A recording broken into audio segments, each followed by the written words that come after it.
আসন নিয়ে বিএনপির সঙ্গে শেষ পর্যন্ত সমঝোতা না হলে শরিক দলগুলোর সাথে ভবিষ্যৎ সম্পর্কেও প্রভাব পড়বে। সেক্ষেত্রে গণ অধিকার পরিষদ, বিপ্লবী ওয়ার্কার্স পার্টি সহ বেশ কয়েকটি দল আলাদাভাবে নির্বাচন করবে বলে জানিয়েছেন নেতারা। এদিকে বিশেষজ্ঞরা বলছেন প্রতীক জটিলতায় ভোটের মাঠে বড় বাধা হয়ে দাঁড়াতে পারে। এ বিষয়ে কথা বলতে এই মুহূর্তে চট্টগ্রাম থেকে যোগ দিয়েছেন চট্টগ্রাম বিভাগ বিএনপির সহ সাংগঠনিক সম্পাদক মীর হেলাল এবং ঝিনাইদহ থেকে আছেন গণ অধিকার পরিষদের সাধারণ সম্পাদক মোহাম্মদ রাশেদ খান। আপনাদের দুজনকেই স্বাগত জানাচ্ছি ইন্ডিপেন্ডেন্ট টেলিভিশনে। প্রথমেই চলে যাচ্ছি জনাব মীর হেলাল, আপনার কাছে। আপনার কাছে একটু জানতে চাই যে আপনাদের যে টানাপোড়েন চলছে শরিকদের সাথে, শেষ পর্যন্ত যদি আসন সমঝোতা না হয় তাহলে বিএনপি কি করবে? আপনাকে ধন্যবাদ। আ টানাপোড়েন আমি ঠিক বলব না। নির্বাচনে যখন জোট করে তখন কিছু আলাপ আলোচনা হয়। নতুন রিন গভীর থেকে পরিষ্কার করে কাপড়কে রাখে নতুনের মতো উজ্জ্বল। নতুন রিন অ্যাডভান্স পাউডার। আমরা আশাবাদী এই যে আলাপ আলোচনাগুলো হচ্ছে এগুলো দ্রুততম সময়ের মধ্যে সমাধান হয়ে যাবে। আর যদি কোনো কারণে সবসময় তো আর শতভাগ রাজনীতিতে কোনো কিছু সমাধান করা যায় না। যদি শতভাগ সমাধান করা না যায়ও, তাহলেও আমরা চেষ্টা করব তাদের সাথে কিভাবে আমরা আমাদের সাথে যারা গণতন্ত্রের পুনরুদ্ধার আন্দোলনে, যুগপৎ আন্দোলনে ছিল, তাদেরকে বাংলাদেশ জাতীয়তাবাদী দল এবং আমাদের চেয়ারম্যান জনাব তারেক রহমান সবসময় সম্মানিত করতে চাচ্ছেন এবং দেশ গঠনের প্রক্রিয়ায় উনাদের সকলকেই সম্পৃক্ত রাখতে চাচ্ছেন। তো পরবর্তীতে হয়তো এ ব্যাপারে সিদ্ধান্ত দেয়া হতে পারে বা এই ধরনের উনাদেরকেও যাতে ইনক্লুসিভ গভর্নমেন্টের মধ্যে বা সরকার ব্যবস্থার মধ্যে উনাদেরকে রাখা যায়, সে ব্যাপারে চেষ্টা করব। জি জনাব মীর হেলাল, এতদিনেও সমঝোতা না হওয়ার কারণ কি? বাধা কোথায়? তফসিল ঘোষণা হয়ে গেছে, ফেব্রুয়ারিতে নির্বাচন। সমঝোতা হয়নি এটা তো কথাটা এখনো ঘরে কেউ বলছে না। কিছু নমিনেশন বাকি রয়েছে যেগুলা আমরা হয়তো আমাদের মাননীয় চেয়ারম্যান মহোদয় আসবেন ২৫ তারিখ ইনশাআল্লাহ। আগে পরের মধ্যে পর্যন্ত তারিখ আছেই। তো এগুলা নিয়ে আমি খুব একটা দুশ্চিন্তা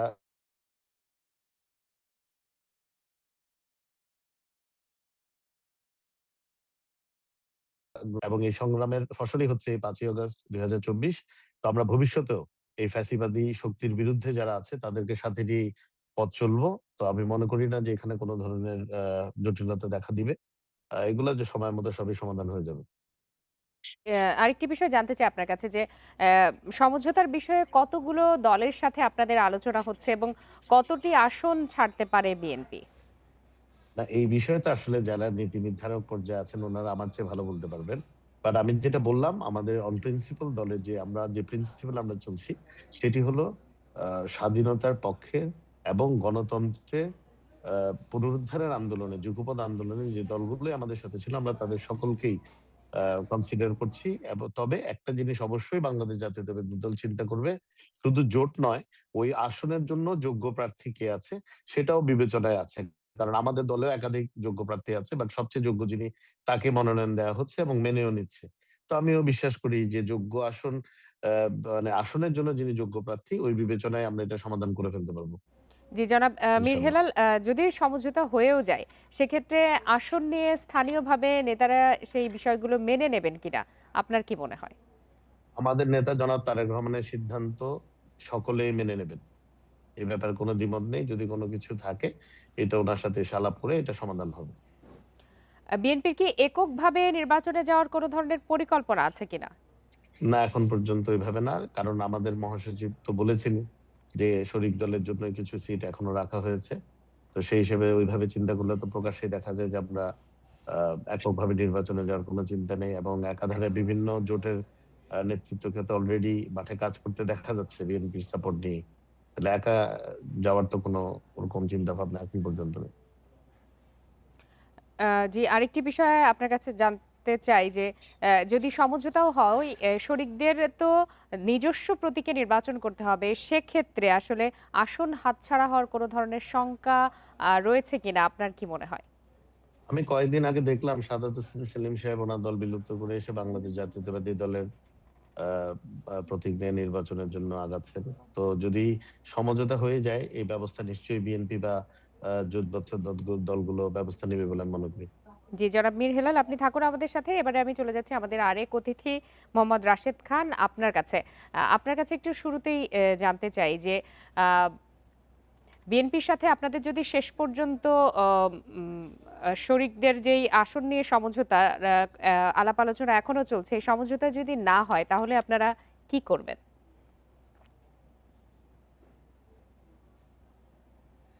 আসসালামু আলাইকুম সবাইকে শুভেচ্ছা।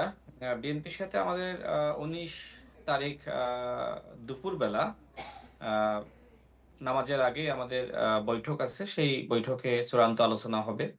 এর আগে বিএনপির শীর্ষ নেতৃবৃন্দ তাদের অনেকের সাথে আ আলোচনা হয়েছে। সেটা অনানুষ্ঠানিক আলোচনা। বিএনপির পক্ষ থেকে যুগপৎ আন্দোলনের যারা সারথি তাদের সাথে আনুষ্ঠানিক আলোচনা শুরু হয়েছে। বিএনপির কমিটমেন্ট ছিল যারা তাদের সাথে আন্দোলন সংগ্রাম করেছে তাদেরকে নিয়ে সরকার গঠন করা। এখন বিএনপি আসলে কিভাবে সেই সরকার গঠন করতে চায় সেটি নিয়ে অবশ্যই আমি মনে করি বিএনপি জনগণের সামনে এবং যুগপৎ আন্দোলনের যারা সারথি আছে তাদের সাথে বিষয়টি নিয়ে আলোচনা করবে। আর বিএনপি যেহেতু জাতীয় সরকার গঠন করতে চায় এবং এই জাতীয় সরকারের যে আ মানে আলোচনা, এটা কিন্তু আসলে শুধুমাত্র বিএনপির আলোচনা নয়। আমরা যখন বিএনপির সাথে যুগপৎ আন্দোলন করি, তখন ৩১ দফা যে সংস্কারের দফা, সেটি কিন্তু আমরা সবাই মিলে আমরা তৈরি করেছি এবং সেখানেই কিন্তু জাতীয় সরকারের কথা বলা আছে। সুতরাং এই সংস্কারগুলো আসলে আগামীতে কিভাবে করা হবে, জাতীয় সরকার কিভাবে গঠন করা হবে। আপনি দেখেন যে আগামীতে যদি গঠন করা হয় তাহলে নির্বাচনের কি হবে?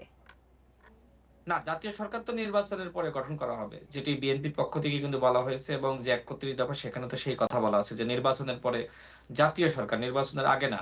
যদিও অনেক দল নির্বাচনের আগেই জাতীয় সরকারের প্রস্তাব করেছিল গণঅভ্যুত্থানের পরে। কিন্তু এখন তো নির্বাচনের আগে তো আর জাতীয় সরকার গঠন করা সম্ভবপর নয়। তো জাতীয় সরকার নির্বাচনের পরে যখন গঠিত হবে, তখন যারা যুগপৎ আন্দোলনের সারথি ছিল, যারা নির্বাচনে অংশ নিবে, এমনটিও বলা হয়েছিল যে নির্বাচনে যারা অংশ নিবে, যারা আন্দোলনে থাকবে তারা যদি কেউ নির্বাচনে পাসও না করে তারপরেও তাদেরকে নিয়ে সরকার গঠন করা হবে। এ ধরনের বক্তব্য কিন্তু বিএনপির পক্ষ থেকে ছিল।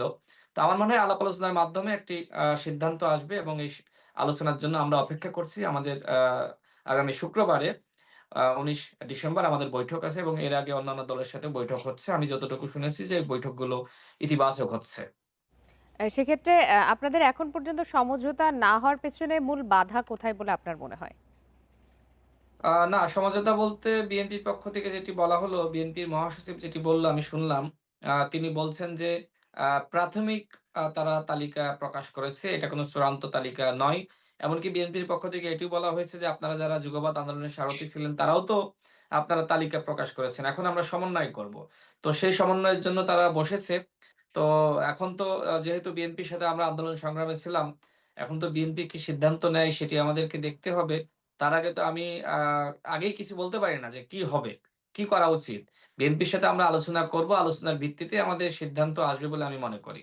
জি, মোহাম্মদ রাশেদ খান, আপনি আমাদের সাথেই থাকুন। আমি একটু মীর হেলালের কাছে আবারও চলে যাচ্ছি। জনাব মীর হেলাল, আপনার কাছে একটু সংক্ষেপে জানতে চাই যে মোহাম্মদ রাশেদ খান তো জাতীয় সরকারের কথা বলছিলেন। বিএনপির মধ্যে জাতীয় সরকার গঠন নিয়ে কি ধরনের আলোচনা হচ্ছে বা চলছে? না, এখনো আমি তো শুরুতেই বলেছি, বাংলাদেশ জাতীয়তাবাদী দলের ভারপ্রাপ্ত চেয়ারম্যান জনাব তারেক রহমান বারবার একটি কথা বলেছেন এবং এখনো বলছেন যে উনি সকলকে নিয়ে দেশটা গড়তে চান। তো এই সকলকে নিয়ে বলতে উনি যাদেরকে বুঝিয়েছেন এটা হলো দেশের যারা সুশীল সমাজের প্রতিনিধি আছেন, যারা আমাদের সাথে যুগপৎ আন্দোলনে স্বৈরাচার বিরোধী আন্দোলনে করেছেন, ফ্যাসিবাদী বিরোধী আন্দোলন করেছেন, ওনাদের সকলকে সাথে নিয়ে করবেন। তো সাথে নিয়ে করার তো বিভিন্ন প্রক্রিয়া আছে। একই সাথে নির্বাচন করার প্রক্রিয়া আছে, নির্বাচনের পরে জাতীয় সরকার করার প্রক্রিয়া আছে, উচ্চকক্ষ আছে। অনেকগুলো স্কোপ আছে। এছাড়াও আরো অনেক স্কোপ আছে যেখানে আমাদের শরিক দলগুলো কাজ করতে পারবে। তো আমার মনে হয় যেটা রাশেদ ভাই বললেন যে মহাসচিবের সাথে বা আমাদের বিএনপি শীর্ষ নেতৃত্বের সাথে ওনার বৈঠক আছে এবং উনি বলছেন যে ইতিমধ্যে যে বৈঠকগুলো হয়েছে ইতিবাচক এবং আমিও কয়েকজনের সাথে কথা বলেছি তারা বেশ পজিটিভ শরিক দলের নেতৃবৃন্দ। তো আমি অর্থাৎ মনে এসব করি বিষয় আলটিমেটলি চূড়ান্ত হতে আরো ইতিবাচকই বেশ থাকবে। কিছুদিন সময় লাগবে বলে মনে হচ্ছে। জনাব বেশ মীর হেলাল কিছুদিন এবং বলে না, মোহাম্মদ কয়েকদিন সময় রাশেদ লাগবে। খান, আপনাদের দুজনকে অনেক ধন্যবাদ আমাদেরকে সময় দেওয়ার জন্য। আপনাকে ধন্যবাদ।